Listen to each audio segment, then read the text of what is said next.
Très bien, donc chers téléspectateurs de Lamfal TV, si vous venez de nous rejoindre, vous suivez votre émission éducative 100% éducation, le concours révision. Cette émission qui vous permet de réviser, cette émission qui vous permet de suivre et d'essayer en quelque sorte de savoir ce qui se passe dans les 4 murs des établissements où vont vos élèves. Donc, si vous venez de nous suivre, comme je l'ai dit tantôt, nous avons aujourd'hui ce plaisir, ou bien cet immense plaisir d'accueillir l'établissement Intelligence des Parcelles Assainies qui fait face au CM Unité 18. Et au moment, à l'heure actuelle où je vous parle, il y a l'établissement Intelligence des Parcelles Assainies qui mène la danse, comme on le dit, avec 50 points contre 45 pour le CM Unité 18. Mais ce n'est pas fini, parce que c'est juste la première manche. Les choses peuvent changer. Les choses peuvent soit se creuser, l'écart peut se creuser, ou bien il peut y avoir remontée. Tout est possible, tout est encore possible dans ce match. Et c'est ce que nous allons voir tout de suite avec ce qu'on appelle la manche qu'on appelle la littérature. Et dans cette compétition, quand on parle de littérature, on parle bel et bien du français, de l'anglais, de l'histoire et de la géographie. Et c'est parti pour cette manche qu'on appelle la littérature avec les questions individuelles.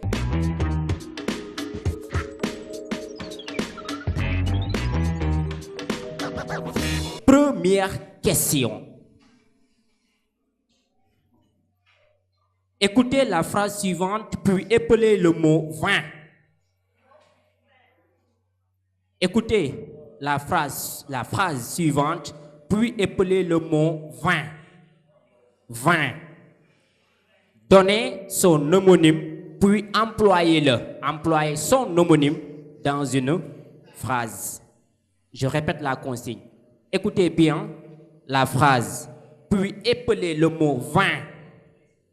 Puis vous donnez son homonyme et enfin vous employez cet homonyme-là dans une phrase. Et la phrase est la suivante. J'ai tenté de te joindre au téléphone, mais en vain. J'ai tenté de te joindre au téléphone, mais en vain. Comment s'écrit 20? Et la question est adressée à A5, le numéro A5, Mariama André Gueye, pour 30 secondes.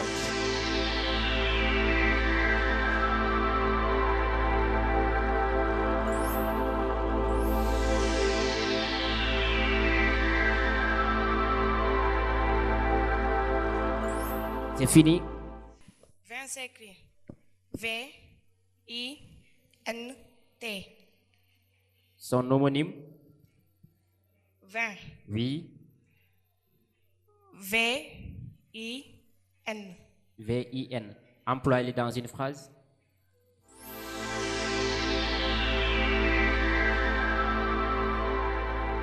La réplique. J'ai tenté de te joindre en vain. 20 s'écrit V-I-N. Son homonyme? Son homonyme. V-E-I-N. Il y a erreur. Très bien, il y a erreur. Est-ce que son camarade, ce ne sera pas comptabilisé, hein? Donc ça fait 0 partout. On va essayer de voir là. 20 s'écrit V-A-I-N. V-A-I-N. J'ai tenté de te joindre au téléphone, mais en vain. 20 s'écrit V-A-I-N. Donnez son homonyme. Son homonyme, c'est 20. V-I-N. V-I-N. Employez-le dans une phrase. Aujourd'hui, j'ai bu du vin rouge. Très bien, voilà. Très bien, c'est ça. Très bien. Donc, nous allons continuer. Et comme, étant donné que la question suivante n'est pas en rapport avec cela, on l'avait dit ici, lors du match, lors de la semaine dernière, des mots homonymes sont des mots qui se prononcent de la même façon, mais qui s'écrivent différemment. Et ici, 20, qui veut dire sans succès. V-A-I-N, son homonyme V-I-N, c'est possible, mais son homonyme aussi pouvait être 20 avec le verbe venir au passé simple de l'indicatif. C'est bon? Très bien. Question suivante. Écoutez la phrase suivante, puis donnez un synonyme du verbe faire. Écoutez la phrase suivante, puis donnez un synonyme du verbe faire. Cet arbre fait plus de 3 mètres. Cet arbre fait plus de 3 mètres. Donnez un synonyme du verbe faire. Et cette question est adressée à B5, Awa Sissé, mademoiselle Awa Sissé, pour 30 secondes.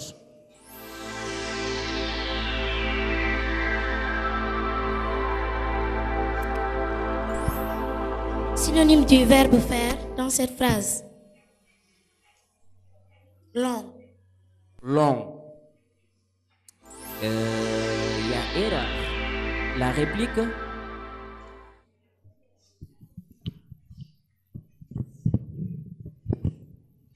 Synonyme du verbe faire. La réplique doit être automatique. Très bien. Nous allons voir, pour ne pas perdre du temps, allez-y, on va voir là. Mais ce ne sera pas comptabilisé. Hein? Le synonyme de faire. Donnez-nous d'abord la phrase.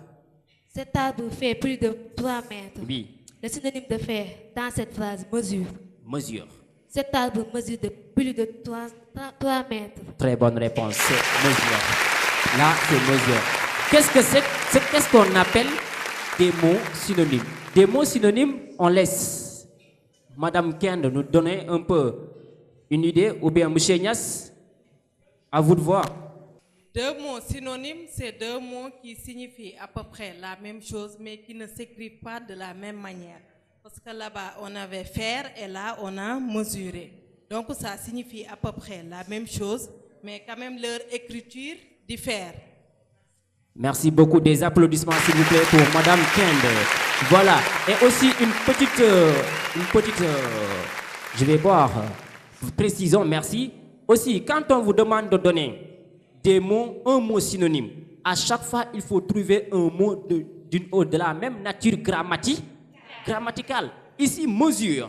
Quelle est sa nature grammaticale?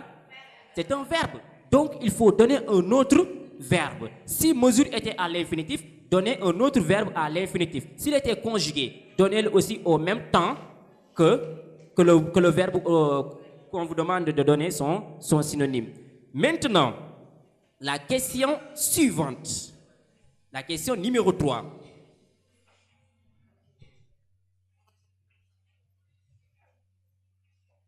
Comment appelle-t-on, donc c'est qui suis-je? Comment appelle-t-on cette politique de domination multiforme d'une nation puissante sur une ou plusieurs autres plus faibles? Comment appelle-t-on cette politique de domination multiforme d'une nation puissante sur une ou plusieurs autres plus faibles? Et la question est adressée à mademoiselle Binta Nyan, qui a le numéro A4 pour 30 secondes. A4. On l'appelle l'impérialisme. C'est l'impérialisme. Très bonne réponse. Donc, autrement dit, et là aussi, je tenais à vous préciser qu'on peut avoir plusieurs définitions. Donc, il ne faut pas juste penser que c'est la seule définition. Vous pouvez en avoir d'autres. Est-ce que parmi vous, quelqu'un peut me donner une autre définition de l'impérialisme? L'impérialisme est une période de domination. L'impérialisme est une période d'expansion et de domination de l'Europe sur l'Afrique. De l'Europe sur l'Afrique. Je ne dirai pas cela parce que il peut y avoir encore une autre puissance qui peut dominer une autre encore. Là, je ne pense pas que ça puisse être derrière. Très bien. On va essayer de voir avec les élèves en rose. L'impérialisme, c'est une politique de domination d'une nation sur une ou plusieurs nations.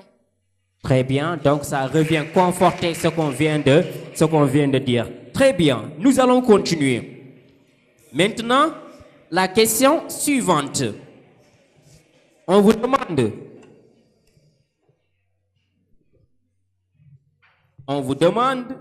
de citer deux doctrines sociales. De citer deux doctrines sociales. Citer deux doctrines sociales. Et la question est adressée à Mademoiselle Fatoumata Diakité, qui a le numéro B4. Pour 30 secondes. Nous avons le socialisme et le syndicalisme. Très bonne réponse. Très bonne réponse. Donc, deux doctrines sociales, le syndicalisme et le socialisme. Et nous allons venir prochainement pour les explications. Qu'est-ce que le socialisme? Qu'est-ce que le syndicalisme? Très bien. Question numéro 5. Put the following sentence into the interrogative form. Put the following sentence into the interrogative form. Put the following sentence into the interrogative form. And the sentence is, the students like English. The students like English. Et la question est pour A1, Mademoiselle Ndei Kassé, pour 30 secondes.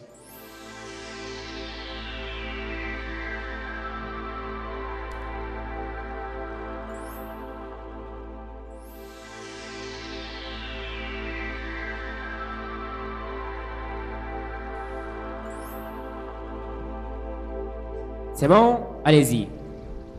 Do the student less English?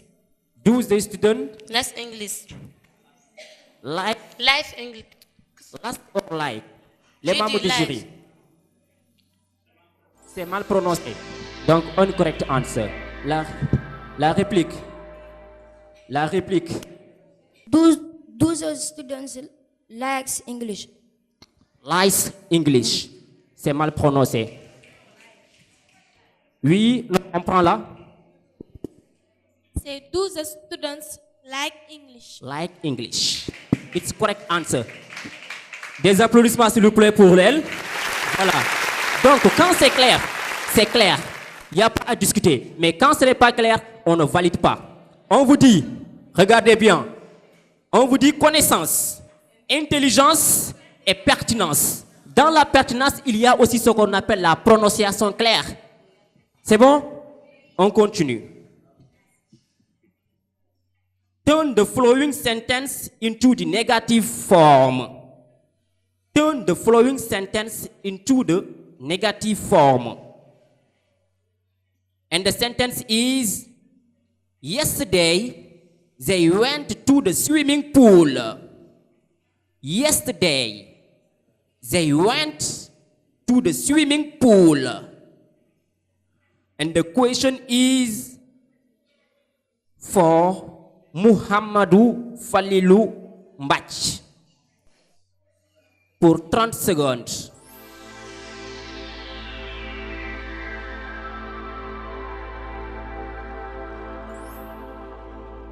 Allez-y. Yesterday, they didn't go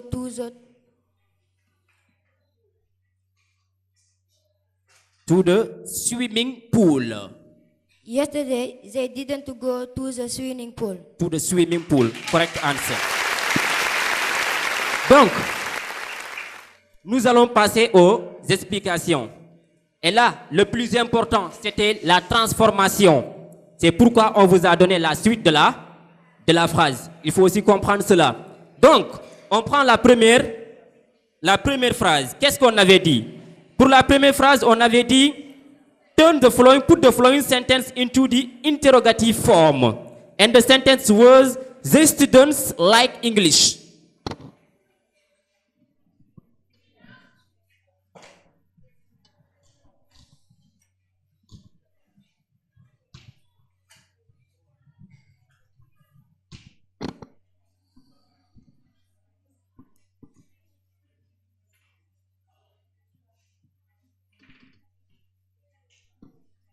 Très bien. Donc, c'était ça là, la phrase. Et comme je le dis souvent avec les élèves, quand vous avez une phrase à mettre à une forme, il est toujours préférable d'y aller étape par étape. Ici, on a the students like English. Il faut toujours chercher. Par exemple, on prend the subjects. Quel est le sujet ici? The students. The students is the subject. And the verb? Like. And the object? English. Objects. Maintenant, dans cette phrase, il y a toujours ce qu'on appelle, avec les formes, il y a des formules qu'il faut appliquer. Ici, il faut d'abord voir c'est quel type de verbe que nous avons ici. Est-ce que nous avons un modal, un auxiliaire, ou bien nous avons ce qu'on appelle un verbe normal? C'est un verbe normal ou bien un irrégulier. Ici, nous avons un regular verbe, un verbe normal en quelque sorte. Maintenant, ici, quand nous avons un verbe normal dans une phrase, quelle est la formule à utiliser pour passer de la voix, pour passer à la forme interrogative? On doit impérativement utiliser l'auxiliaire do au temps du verbe. Ici, le verbe est à quel temps? Au simple present. Et on regarde toujours le sujet aussi, parce que do aussi devra s'accorder avec le sujet. Et ici, on a students. Donc, qu'est-ce que ça va donner? Do à la troisième personne du pluriel. Au simple present, on va dire do plus the subjects. Do the students. The students. Plus ce qu'on appelle la base verbale. La base verbale, c'est l'infinitif sans do. Like. English. Avec the question mark. Do the students like English? Et l'erreur qu'ils avaient commise tous les deux, c'était de dire lies. Alors qu'on a dit like.